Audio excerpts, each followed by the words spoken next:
Hello विद्यार्थी मित्रांनो, आता आपल्याला काढायचं आहे dimensions of permeability of a medium.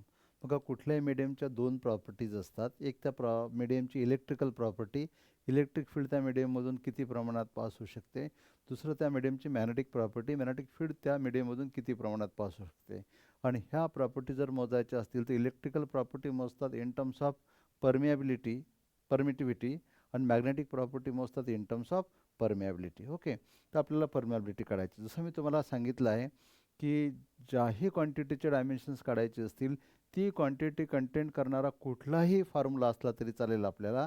आणि ह्यासाठी लक्षात ठेवायचं, कुठल्याही अगोदरच्या क्वांटिटीचे डायमेन्शन्स पाठ असणं बिलकुल गरजेचं नाही. तुम्हाला सरळ डायरेक्टली डायमेन्शन्स काढता येतील. कसं बघा, तर यासाठी मी काय करतो की परमिएबिलिटी असलेला एखादा फॉर्म्युला घेऊ आपण. जसं दोन कंडक्टर्स आहेत,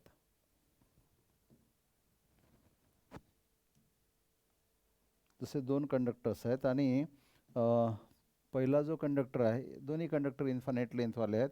यामधला करंट आहे I1. दुसरा जो कंडक्टर आहे यामधला करंट आहे I2. They are separated by distance R. त्यांच्यामधलं अंतर R आहे. आणि हे कंडक्टर ज्या मीडियममध्ये ठेवलेले आहेत बघा, त्या मीडियमची परमिएबिलिटी आहे म्यू. एअर असेल तर μ0 घेऊ शकता, इतर मीडियम असेल तर म्यू घेऊ शकता.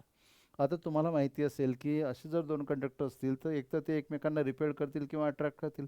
त्यासाठी आपल्याला फोर्स पर युनिट लेंथचा फॉर्म्युला माहीत आहे. Force per unit length between two conductors is given by μ0/4π 2 times I1 into I2/R. हा फॉर्म्युला आहे.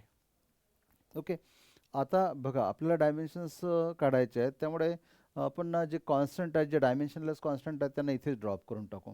तर आपण काय केलं, लेंथचं युनिट काय असणार मीटर, आरचं युनिट मीटर असतं. यांना दोघांना इथे ड्रॉप करून टाकू आपण. आणि 4π डायमेन्शनलेस कॉन्स्टंट यालाही ड्रॉप करून टाकू. 2 पण कॉन्स्टंट यालाही ड्रॉप करून टाकू. तर काय झालं की F depends upon μ0 into I1 into I2.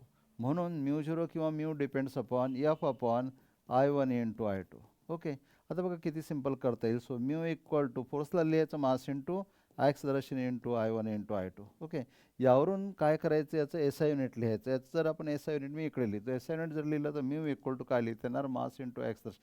बघा, इक्वल टू लिहिणं बरोबर नाही आहे, डिपेंड्स अपॉन लिहू आपण.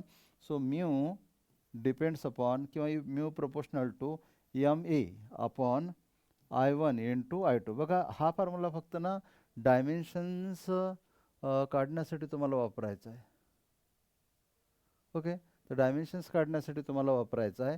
आता लिहू आपण SI युनिट. इथे जर आपण SI युनिट लिहिलं तर बघा काय होणार, मासचं युनिट काय लिहिता येणार, kg. ॲक्सलरेशनचं लिहिता येणार मीटर पर सेकंड स्क्वेअर. आणि करंटचं ॲम्पियर आणि ॲम्पियरचा स्क्वेअर. झाले डायमेन्शन्स. बघा, डायमेन्शन्स ऑफ परमिएबिलिटी लिहिताना किलोग्रॅम म्हणजे मास, किलोग्रॅमचा पॉवर 1 आहे तर मासचा पॉवर 1. मीटर म्हणजे लेंथ, मीटरचं पॉवर 1 तर लेंथचं पॉवर 1. सेकंड म्हणजे टाईम T, खाली लिहिला आहे 2, वर लिहिताना -2. हे ॲम्पियर म्हणजे करंट आहे, खाली 2 आहे, वर लिहिला तर -2. So these are the dimensions of permeability of a medium. मला वाटतं ही सगळ्यात सोपी मेथड आहे कुठल्याही मीडियमची परमिएबिलिटी काढायची. ओके, तर विद्यार्थी मित्रांनो, समजलं असेल तुम्हाला. Thank you for watching. Thank you very much.